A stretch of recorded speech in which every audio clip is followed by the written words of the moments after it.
Voilà, deuxième partie de notre émission Territoire d'info avec la presse quotidienne régionale, les télés locales de France et le réseau Via Télévision, les Indes radios, 130 radios qui sont nos partenaires sur tout le territoire français, et avec TV5 Monde. Et l'invité politique en direct ce matin sur ce plateau, c'est Jean-François Copé. Bonjour, merci d'être là. Vous êtes l'ancien président de l'UMP et le maire LR de Meaux. Pour vous interroger à mes côtés ce matin, Marcelo Westfred du Figaro pour Public Sénat. Bonjour Marcelo. Bonjour. Et bonjour Patrice Moyon de Ouest France. Bonjour Cyril. Le plus grand quotidien français. Merci d'être là, présent sur ce plateau. Jean-François Copé, votre interview sera retransmise sur les sites internet de la presse quotidienne régionale à partir de 10h ce matin. On rentre de plein pied dans l'actualité avec Emmanuel Macron qui fait donc ses propositions aux Européens à 3 mois des élections à travers une tribune dans tous les journaux, d'ailleurs certains journaux régionaux également. Est-ce que vous auriez pu, vous, écrire cette tribune ? Oui, j'aurais pu l'écrire. Je vais même vous dire mieux, c'est que lorsque je l'ai lu, je me suis dit que cette tribune, elle aurait dû être écrite par ma famille politique. Vous n'auriez pas retiré un mot de cette tribune ? On peut toujours discuter de telle ou telle chose, mais à la fois l'esprit profondément européen, qui est celui de la droite de gouvernement à laquelle j'appartiens, les quelques mesures qui me paraissent absolument essentielles, qu'on aurait dû faire progresser depuis bien longtemps, que ce soit la sécurité de nos frontières, que ce soit la question de la protection de l'Europe en matière de marché public, que ce soit bien sûr les questions de cybersécurité ou même d'intelligence artificielle, puisque dont on a parlé tout à l'heure. Enfin ça rentre un peu dans le débat. Tous ces sujets, ça devrait être ceux de la droite républicaine. Et donc c'est vrai que lorsque j'ai lu ce texte, je me suis dit que c'est bien dommage que tous ces mois passés à exclure des gens au sein de notre parti auraient été sans doute mieux consacrés à faire des débats de fond et à atterrir sur une lettre comme celle-là. Est-ce qu'il a changé d'ailleurs Emmanuel Macron avec ce discours un peu plus droitier? Il parle même de civilisation européenne, de valeurs à protéger, de frontières à protéger. Je ne sais pas s'il a changé. Ce que je sais, c'est que... Et puis moi, je ne suis pas là pour faire l'analyse de ses pensées dans ce domaine. Je pense juste une chose, c'est que nous avons, besoin de donner un nouvel élan à l'Europe avec la montée des extrémismes. Face à cela, il n'y a pas 36 solutions. Il faut être lucide sur les immenses faiblesses de l'Europe, mais pas se tromper de combat. Sans l'Europe, nous n'y arriverons pas. Quand on voit le poids des Américains, et notamment avec les GAFAM, les Chinois, si nous ne sommes pas capables de protéger l'Europe, de l'organiser, de créer une dynamique nouvelle, on n'arrivera à rien. Emmanuel Macron propose même la création d'une banque européenne du climat. Est-ce que pour vous, c'est une initiative intéressante ? Écoutez, on peut en discuter. Moi, je crois que de toute façon, nous n'avons pas d'autre salut que de créer une nouvelle impulsion en matière environnementale. On a compris qu'on ne pouvait plus compter sur les Américains, que les Chinois ont un retard considérable. Nous, en Europe, on le voit bien dans nos villes, très concrètement, compris ce qu'il fallait faire. Donc il faut l'assumer. Il n'y a plus aujourd'hui une seule construction dans nos villes, je peux en témoigner à Meaux, qui ne soit respectueuse des normes de basse consommation, haute qualité environnementale. Enfin, on est tous mobilisés sur ces sujets, le recyclage des déchets, etc. Donc évidemment qu'il faut en faire un objectif européen et aller le plus loin possible dans ce domaine. Sur un point précis, on aimerait... Surtout qu'il y a des réserves de croissance en matière environnementale. Alors la Russie n'est jamais citée dans cette tribune, mais elle semble un peu omniprésente. Qu'est-ce que vous pensez de deux de ces deux propositions qui sont dans cette tribune, à savoir d'interdire le financement des partis politiques par des puissances étrangères et le fait de créer une sorte d'agence européenne de protection des démocraties? C'est une bonne idée? Qu'est-ce que ça recouvre, ça? Pour le coup, j'ose pas dire, vous me prenez par les sentiments, mais presque, puisque dans le livre que j'ai écrit avec mon ami Laurent Alexandre... Dont on va parler tout à l'heure, Jean-François Copé. Absolument. Voilà. L'IA va-t-elle aussi tuer la démocratie? J'évoque longuement ces sujets, en considérant qu'il est quand même grand temps que l'Europe se réveille. L'IA, intelligence artificielle. L'IA, c'est... Oui, absolument, vous avez raison. L'IA, donc l'intelligence artificielle, on en parle de plus en plus, sauf dans les... Vous l'avez envoyé à Emmanuel Macron ou pas? Juste une question. Non. Vous l'avez pas envoyé? Non. Mais sauf dans les cénacles politiques, donc c'est quand même un vrai problème. Là, bien sûr qu'il faut absolument se mobiliser. C'est la Russie qui est visée, c'est l'ingérence russe. Est-ce que c'est les bonnes mesures? Enfin, vous savez, il y a la Russie, je rappelle quand même qu'il n'y a pas si longtemps que ça, on a découvert que des grandes agences américaines de sécurité, la NSA, avaient écouté des dirigeants européens.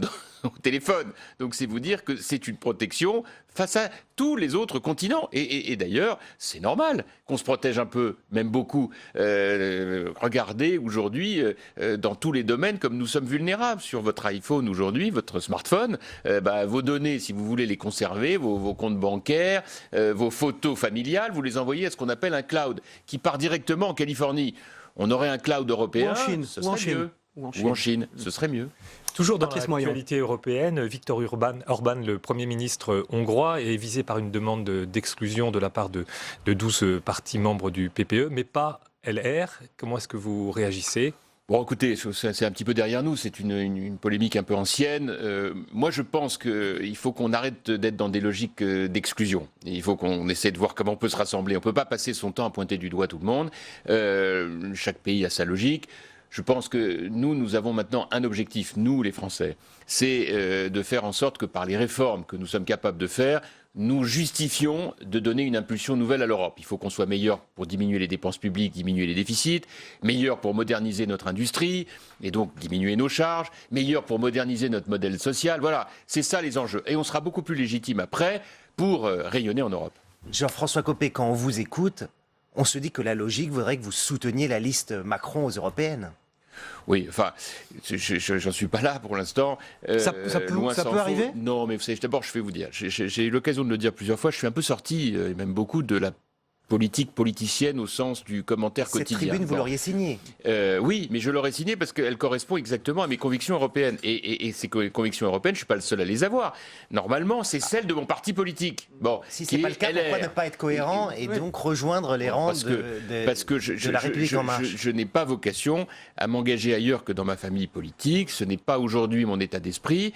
En revanche, participer au débat public sur des sujets de fond et par ailleurs m'engager comme je le fais pour ma ville de Meaux, voilà qui m'occupe largement. Après, pour le reste, je ne vois pas d'un bon œil, loin s'en faut, que ma famille politique passe son temps à exclure ou à jeter l'anathème. Ça fait 2 fois que vous dites ça là sur ce plateau. Ben oui, parce que j'ai vu que ce qui s'était passé pour mon ami Jean-Pierre Raffarin, qui a reçu une lettre comminatoire. Justement, il a tranché.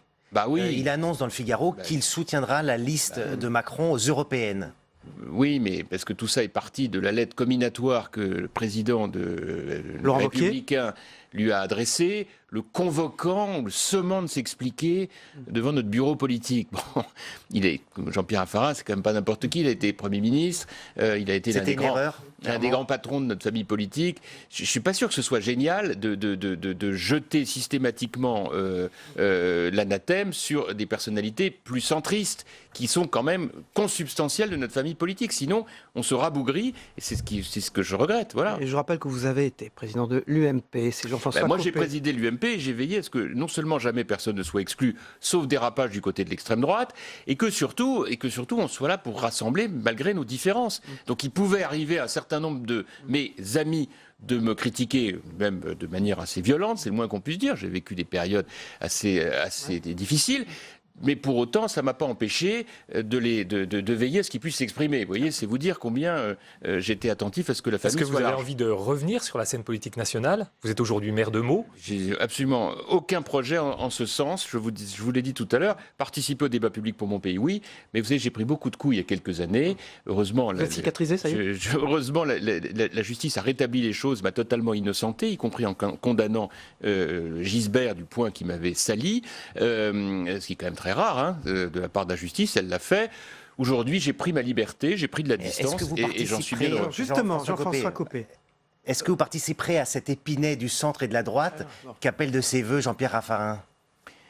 Non, pour l'instant, je n'ai pas du tout l'intention de rentrer dans ce type de démarche. Un mot sur Alain Juppé, un autre créateur, lui, de l'UMP, qui donc part au Conseil constitutionnel, quitte Bordeaux. Vous pensez qu'une des raisons, c'est aussi cette différence d'appréciation sur l'Europe avec Laurent Wauquiez, notamment ? Écoutez, ça, je ne sais pas, il faut le lui demander. Moi, je n'ai pas là-dessus d'avis à donner. Mais ce qui est vrai, c'est qu'un certain nombre de personnalités de notre famille politique qui sont à la fois gaullistes, qui sont très attachées à l'idée européenne, qui sont sont attachés à l'idée libérale, sociale. Ça fait beaucoup de départs, non? Oui, bien sûr, mais ça fait beaucoup de départs parce que rien n'a été fait pour les retenir, quoi, les associer, Qu'est-ce que les valoriser. Qu'est-ce que vous avez pu faire, vous, en tant que président du Ah moi, je l'ai fait. Quand j'étais en charge, j'ai veillé à ce que tout le monde puisse s'exprimer dans notre famille politique. C'est la moindre des choses. Or, aujourd'hui, ça n'existe plus. Et c'est ce qui explique l'absence de débat, l'absence de dynamique. Et c'est ça qui me rend très malheureux. Patrice Moyon. Est-ce que avec ce livre sur le big data, sur l'intelligence artificielle, il y a deux aspects. Il y a l'aspect démocratie et puis il y a l'aspect économique. Comment est-ce que la France peut s'emparer de cette question de l'intelligence artificielle? Il y a eu le rapport de Villani. Qu'est-ce qu'elle doit faire sur cette question? Écoutez, d'abord, moi j'ai voulu écrire ce livre avec Laurent Alexandre, qui est un très, très remarquable scientifique, un de ceux qui ont le plus mis sur la table le débat et l'enjeu de l'intelligence artificielle, parce que c'est aujourd'hui omniprésent dans nos vies et totalement absent du débat politique. L'intelligence artificielle, vous savez, c'est ces techniques qui permettent de simuler l'intelligence humaine. C'est une énorme découverte, énorme, comparable à la machine à imprimer de Gutenberg. Et de la dépasser parfois. Exactement. Donc notre sujet de ce début de 21e siècle, c'est de voir comment nous, Français, et nous, Européens, avec l'intelligence, l'expérience, les capacités de compréhension des grands sujets, on peut faire de notre continent et de notre pays une IA, intelligence artificielle, nation, face aux Américains d'un côté et aux Chinois de l'autre. Sinon, on sera mangé tout cru. C'est ça l'enjeu aujourd'hui. Et donc, pourquoi est-ce que j'ai parlé de démocratie? Tout simplement parce qu'aujourd'hui, la démocratie, elle est rendue vulnérable. Elle est rendue vulnérable par d'abord les cyberattaques de toute nature, les fausses informations, les fake news, les infiltrations qui peuvent arriver par les réseaux sociaux, les fameux algorithmes qui sont biaisés, et puis d'autre part, par le fait que sur le plan strictement économique, et vous l'avez très justement souligné, d'un côté les Américains avec les fameux Google, Amazon, Facebook, de l'autre les Chinois qui ont leur équivalent, les BATX, sont en train de prendre absolument la totalité de la maîtrise technologique et notamment des données, les fameuses data. Donc nous, on est au milieu, on est en train de regarder tout ça. Pourquoi l'Europe n'a pas réagi à ça? Eh bien, Emmanuel Macron, il peut être sensible à ça. Il s'était intéressé à ces questions. Alors justement, il s'était intéressé à ces questions et moi j'étais très malheureux de voir que dans la lettre aux Français qu'il a adressée, le mot même d'intelligence artificielle n'y était pas. Alors c'est dans la tribune cette fois-ci. Alors voilà, je vais vous dire, c'est la première chose que j'ai regardée d'ailleurs. Donc est-ce qu'il avait entendu ce message? J'imagine qu'il y a peut-être quelqu'un chez lui qui l'a entendu, parce que c'était quand même inimaginable. C'est un défi absolument essentiel. Alors, pourquoi est-ce qu'on n'y arrive pas? Vous posez la bonne question. On n'y arrive pas tout simplement parce qu'on est trop lourd en Europe. On est trop lourd parce qu'on est tellement empesé par les habitudes acquises, par les lourdeurs technocratiques qu'on connaît bien, qu'on est incapable de taper du poing sur la table et de dire on va créer un géant européen dans un certain nombre de domaines. Et par exemple les télécoms. De ce point de vue, moi j'étais effaré, pour ne pas dire effondré, de voir le refus de la fusion entre Alstom et Siemens dans le domaine industriel. Parce que je voudrais quand même rappeler que nous avons aujourd'hui un outil formidable, c'est nos opérateurs télécoms. Oui, c'est l'Europe qui était contre. Bien sûr, sauf que nos opérateurs, on en a 105 en Europe, des télécoms. Là où aux États-Unis, ils en ont 3. Bon, donc on voit bien qu'il faudrait organiser des synergies entre eux, parce que c'est par les opérateurs téléphoniques que passent l'ensemble des données du numérique. Donc on a un outil formidable qu'on peut utiliser. Ça, c'est un domaine dans lequel l'Europe, au lieu d'avoir 28 régulateurs, pourrait n'en avoir qu'un seul et créer une dynamique positive. Voilà un exemple. Merci Louvain-Swad. Est-ce qu'il faut mieux contrôler les plateformes? Est-ce qu'il faut mieux encadrer les GAFA? Bien sûr. Enfin, on voit bien qu'on ne peut pas continuer comme ça. Alors, simplement, il faut le faire de manière intelligente. Bruno Le Maire le fait d'une manière intelligente ou pas? Non, mais en tout cas, il a le mérite d'initier quelque chose. Mais encore une fois, il faut arrêter d'avoir peur de tout. Quand, le problème de la taxation des GAFAM, c'est fou qu'on n'arrive pas à se mettre d'accord, tout ça, parce que tel ou tel de nos amis de nos pays voisins ont peur qu'il y ait l'Irlande ou d'autres pays qui en bénéficient. Qui les hébergent. Comment on contourne la difficulté? Non, mais écoutez, en tout cas, on commence par donner une impulsion. Et je pense que finalement, la France, n'ayant pas eu d'autre solution, ayant commencé à le faire, c'est déjà un plus. Mais en même temps, il ne faut pas être négatif. Le fameux RGPD, ce règlement qui a été créé pour protéger les utilisateurs des données en Europe, est un premier pas. Je ne peux pas vous dire que c'est parfait, mais c'est un début. Donc ce qu'il faut en réalité, c'est que maintenant on passe la vitesse supérieure et puis qu'on change un peu de génération, qu'on accepte de se mettre à ces nouvelles technologies. Parce que le big data, c'est aussi Big Brother. On voit ce qui se passe en Chine aujourd'hui avec la reconnaissance faciale. Oui, c'est dramatique. Donc est-ce qu'il faut que l'Europe protège ses citoyens ? Et vous avez tout à fait raison. C'est d'ailleurs aussi de cela dont on parle dans notre livre avec Laurent Alexandre. C'est que la reconnaissance faciale est en train de devenir la caricature du cauchemar. En Chine, avec des technologies de reconnaissance faciale, on est en train d'examiner le comportement de chaque citoyen chinois. Et que il a des points en moins si il n'a pas traversé au feu rouge, si il s'est pas comporté de manière convenable, si on l'a entendu tenir des propos qu'il n'aurait pas dû tenir à l'égard du parti, etc. Enfin, un truc qui est extraordinairement dangereux. Donc nous, évidemment qu'il faut se protéger contre tout cela. Mais pour cela, il faut qu'on en fasse un projet politique. Ça fait des années qu'on dit en France, ah, quelle horreur, on n'a plus de projet politique. Alors on avait essayé, on a dit on va essayer de rattraper l'Allemagne. Bon, ça intéressait personne. Après on a dit on va être la première puissance d'Europe. Alors là, ça a été le bide absolu. Plus personne. Il faut maîtriser l'intelligence artificielle. C'est ça le projet politique. Mobiliser notre pays et notre continent, l'Europe, en disant chacun d'entre nous est concerné. Et contrairement à ce qu'on raconte, il y aura des métiers pour tout le monde si on réorganise notre système éducatif pour ça. Parce que dans la crise des Gilets jaunes, eh bien, il y a un peu aussi de cette idée qu'on est victime de l'intelligence artificielle, ou on en sera victime. Qu'en sera-t-il de nos emplois demain? Qu'en sera-t-il de notre compréhension de l'intelligence artificielle? Qu'en sera-t-il de nos enfants? Eh bien, l'intelligence artificielle peut être aussi une réponse en apportant des perspectives économiques nouvelles. Il y a des élections qui arrivent là, vous européenne, bien sûr, municipale.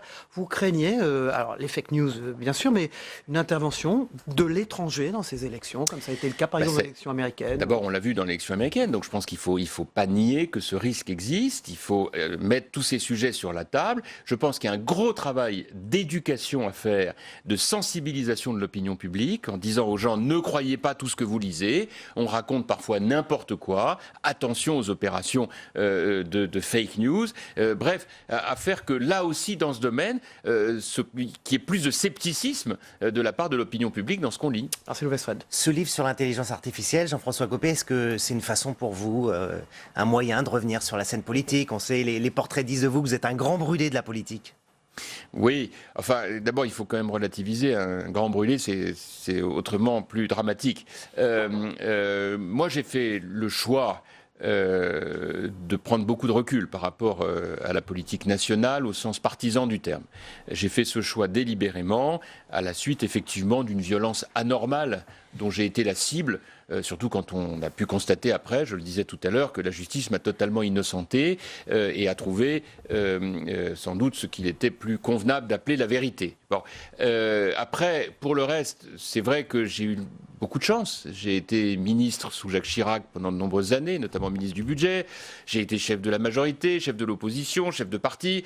J'ai la chance d'être maire d'une ville formidable qui est la ville de Meaux, où on montre que voilà, on peut déghettoiser, on peut casser les dynamiques infernales de quartiers difficiles. Donc c'est vrai que tout ça satisfait largement. Ça, c'est de l'expérience qui peut servir. Ça peut servir. Écoutez, encore. En tout cas, ce n'est certainement pas mon intention du moment, loin s'en faut. Merci. Et puis voilà, j'ai la chance par ailleurs d'exercer le métier d'avocat, donc tout ça m'ouvre d'autres horizons. On verra ce que sera la vie. L'intelligence artificielle va-t-elle aussi tuer la démocratie? Avec Laurent Alexandre chez Jean-Claude Lattès. Jean-François Copé d'avoir été notre invité politique ce matin. Merci Patrice Moyon d'Ouest France et Marcelo Westphred. On passe au débrief de l'actualité. Denis Jambard, Yves Tréhard dans un instant.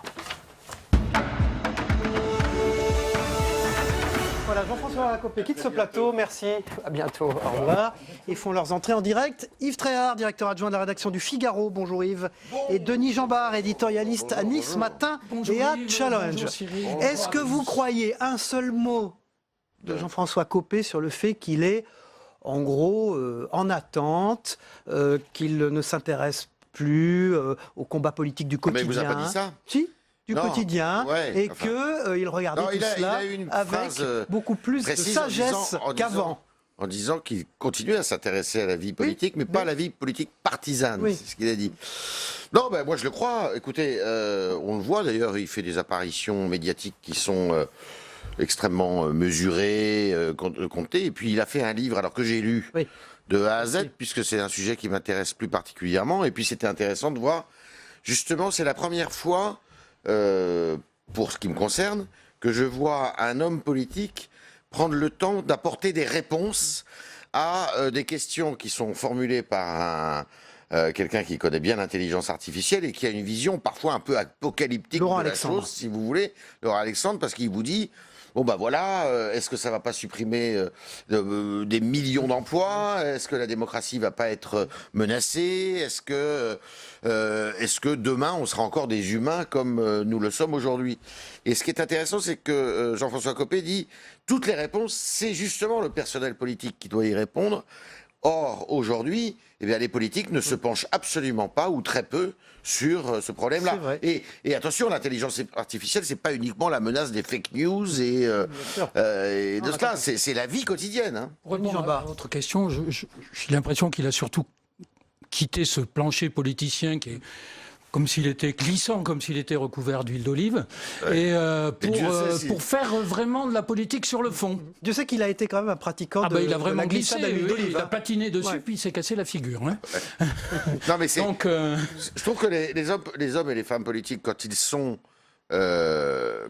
envie de prendre du champ, c'est plutôt comme ça qu'ils devraient le faire. Plutôt que de nous sortir des programmes politiques qui sont inapplicables et tout ça, c'est plutôt de se saisir de sujets qui sont des sujets fort importants pour l'avenir de l'humanité. D'ailleurs, j'en avais parlé ici, vous avez le livre aussi d'Yves Roucotte sur le bel avenir de l'humanité qui aborde ce sujet-là.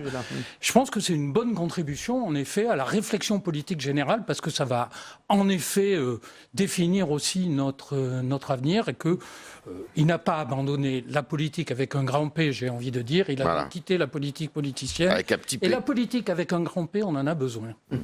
On parle d'Emmanuel Macron, de cette tribune, messieurs. Alors d'ailleurs, dans cette tribune, Jean-François Copé dit qu'il reparle de la problématique de l'intelligence artificielle, alors qu'il n'en parlait plus, alors que c'était une des thématiques dont il pouvait se saisir, le président français. Oui, il en parle à la marge avec... Bon, alors, pour parler de la tribune précisément, moi je trouve que elle a une vertu sur la forme, mais elle a beaucoup de défauts sur le fond.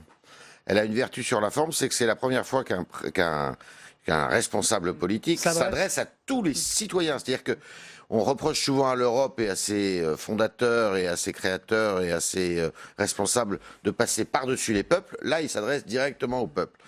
La deuxième chose, c'est qu'il n'oppose pas, il ne clive pas, comme on dit aujourd'hui. C'est-à-dire qu'il n'oppose pas les populistes aux progressistes et tout ça. En revanche, je trouve que sur le fond, je ne vois pas ce qui peut réconcilier ceux qui sont fâchés avec l'Europe, et ils sont nombreux en Europe, avec l'Union européenne qui leur apparaît toujours comme bureaucratique, complexe, immobile, inefficace. Et dans ce que dit Macron, soit ce sont des choses comme revoir Schengen, ça fait des années et des années qu'on... Tous les présidents précédents l'ont dit. Mais en vain... Ou alors des choses qui sont quand même assez éloignées ou impossibles, comme il nous parle d'un bouclier social, par exemple. Aller faire un bouclier social, bouclier social, c'est-à-dire harmoniser les régimes sociaux des 28, c'est impossible. Denis Jean-Bart. Non, moi je crois que c'est... L'intention est bonne. Hein, mais... Voilà, je partage ça, l'intention est bonne, et surtout... quelque chose qui est intéressant, c'est au fond sur lequel il a sans doute évolué, c'est de dire on a un espace qui doit aussi se protéger. Alors d'autres l'ont dit, naturellement c'est assez habile parce que ça vient sur ce terrain aussi, sans le dire, des populistes et des nationalistes. Mais c'est vrai qu'il y a beaucoup de naïveté européenne sur le terrain du libéralisme économique. On revient à cette affaire Siemens-Alstom qui a été bloquée comme si, naturellement, l'Europe ne devait pas avoir de grands compétiteurs, sinon Airbus n'existerait pas si on ne l'avait pas fait. Mais ce qu'il nous propose, au fond, c'est ce qu'il a déjà proposé dans 4 ou 5 discours. Or, ça n'a rien produit. Ouais. Finalement, le plus grand échec d'Emmanuel Macron depuis son élection, c'est l'Europe. C'est l'Europe. Écoutez, à peine était-il élu, il a voulu en être le leader et tout s'est désagrégé autour de lui. Ce qui est intéressant aussi dans ce qu'il dit, c'est qu'il explique... Autour de lui aussi, hein. Parce que ça s'est désagrégé. Oui, ça s'est désagrégé, mais à l'époque, si vous voulez, il n'avait pas fait l'analyse qu'il fait aujourd'hui. Oui. Il n'a pas vu ce qui était en train d'arriver et aujourd'hui, il explique à juste titre que le Brexit a tout décidé. C'est son obsession. Hein. Alors, il commence avec le Brexit et il termine avec le Brexit, cette tribune. Il a raison. Vous pouvez glisser sur l'huile d'olive, là. C'est pour le coup. On retiendra l'expression, promis. Ce qui est sûr, c'est que... Non, mais il a raison, parce que c'est l'exemple...